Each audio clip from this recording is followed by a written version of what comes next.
Welcome, welcome, welcome. Festival Diaries, Integration Diaries, day 38. It is Friday afternoon. It is 12 minutes past 5 and I'm going to be stopping work very soon once this is done. And I feel really excited, can you tell? I've got to say, I'm having a good hair day. Maybe it's the humidity. It's freaking hot here in Thames. So, what I'd like to speak to today, I want to talk about emotional safety. So over the last couple of years, there's been a lot coming out around participants and facilitator relationship. There's been articles in the paper over the last 3 or 4 months around ISTA and Haydn and concerns about transgressions and abuse that has occurred within those containers. And I've been following all of this really closely. I am a member of Culty Conversations in New Zealand. I'm a member of Tantra Not Trauma. And I've got some real concerns about some of the shit that's gone down. And on the festival tour, I went to Haydn Manor. I went to Eden Festival. I was invited to come as a participant to present on, I ended up doing a direct realization satsang. And also they then reached out to me prior to the event and said we'd love to run a panel discussion about some of the allegations and about how we're responding, about being more trauma informed, etc. Would you like to be part of that panel? And I was like, hell yeah, that sounds amazing. So when I arrived at Haydn, I think on the very first day, I met up with Vicky and Jonathan, Jonathan was one of the organisers of Eden Festival, and those two had been, I guess, picked to be on the panel. And we dropped in, connected, had a conversation around all the things and what we wanted to discuss, how we were going to handle the panel discussion, the need to take questions from the audience, the need for transparency. It was a really beautiful conversation. And then Jonathan got sick, like really sick. He had diarrhea and he was vomiting and he couldn't leave the bathroom. And so the panel was scheduled for the Friday of the festival. And Jonathan's like, okay, let's postpone until, it was actually Victor who was organising this, or one of the other organisers, because Jonathan was completely incapacitated. And Victor's like, let's postpone until tomorrow. Hopefully Jonathan is well by that day, by Saturday, and we can do it then. Jonathan was not well by Saturday. In fact, Jonathan was so sick that on the Monday, as far as I'm aware, he had to go to hospital. And we did talk about, potentially having someone take his place on the panel, but for various reasons that didn't feel good. So the panel discussion did not happen. I spoke to Vicky and also to Victor before I left, and I said, hey, how would you guys feel about the panel discussion happening on Conversations with Kara-Leah, which is my podcast. Currently, you can watch Conversations with Kara-Leah on YouTube. See my bio for the link. And it's coming as a podcast next week. Yes. And they were like, yeah, we're totally open to that. So it felt to me like, the panel didn't happen, but it'll happen in some way, shape or form. Okay, so I come back from the festival tour and I'm in some of the Facebook groups and okay, I can just feel nervousness arising in my belly right now. I'm going into some of the Facebook groups that I'm a part of, and there's some discussion around this, and I've been tagged. My festival diaries that show me at Haydn have been included there, and I got some kickback about my decision to go to Haydn.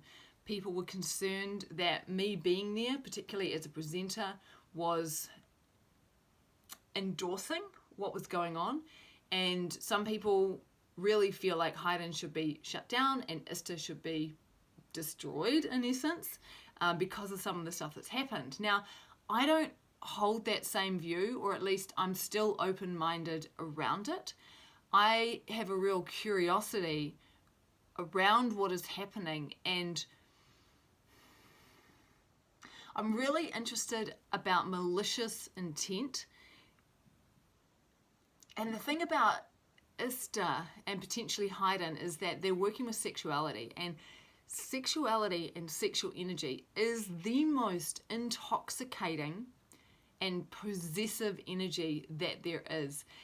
And prior, ISTA used to allow facilitators to have sexual relationships with participants, and it was kind of It wasn't like part of the program as in everybody had to do it, but it was a completely accepted and allowed aspect of ISTA. And the participants had to initiate, but that's a grey area, and there's lots of ways in which facilitators can actually be initiating without being seen to be initiating. And I think, from my perspective, that's an outright no. It's an outright no that facilitators have sexual experiences with participants on group programs. You know, there may be, you know, if you're doing conscious sexuality work one-to-one, there are definitely times when the practitioner is working with the client in a sexual way.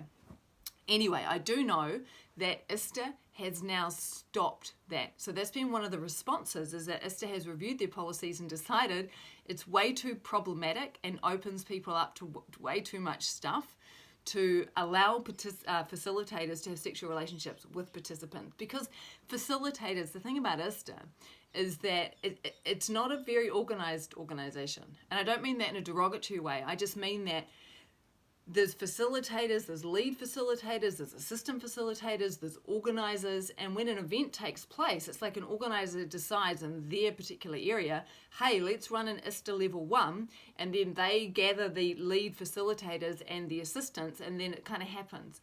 And one of the challenges is that there isn't really a hierarchical governing structure as such, and that has its benefits and it has its pitfalls, because what it means is that who is really, what's the word for it? Who's watching the facilitators? Who's making sure that the facilitators are doing their work and are not doing shitty things, not transgressing boundaries, not using the ISTA containers as a way to fulfill their own sexual needs? So there's a lot of grey in all of this, and I have a lot of concerns about the way that ISTA has operated, about the way some facilitators have shown up. So I went to Haydn. Now remember, Haydn and ISTA are not the same thing. Eden Festival is not related to ISTA per se, although some of the people who facilitate for ISTA might also facilitate at Eden Festival or facilitate at Haydn. So there's all of this crossover. And I went to Haydn because I wanted to have a direct experience and know for myself and really feel the field. And I got kickback, people saying you shouldn't be doing that because of X, Y, and Z. And I disagree. I gotta say, I disagree. Okay, so I disagree. And when I came home to to Thames, and I started to go back onto Facebook, and I saw that some of my diaries had been shared, what happened for me, this is the crux of the matter, this is what I'm getting to. I really appreciate and believe that we need to have groups and people that are calling out issues with facilitators and presenters and teachers and organizations, particularly when it comes to power and sexuality. Okay, where I have concerns is that there's this interesting thing whereby when I'm in some of these groups, I don't feel emotionally safe. And this is what I find interesting, because these groups and these people, they're trying to make people sexually safe. But the way in which they are sometimes operating is emotionally attacking people, being mean, being unkind, jumping to conclusions sometimes, not necessarily being open and curious around things, having a fixed agenda.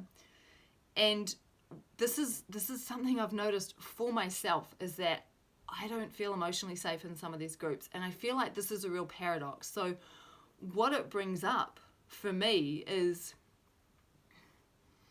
how do we do this work? Because it's important and powerful and beautiful work that needs to happen.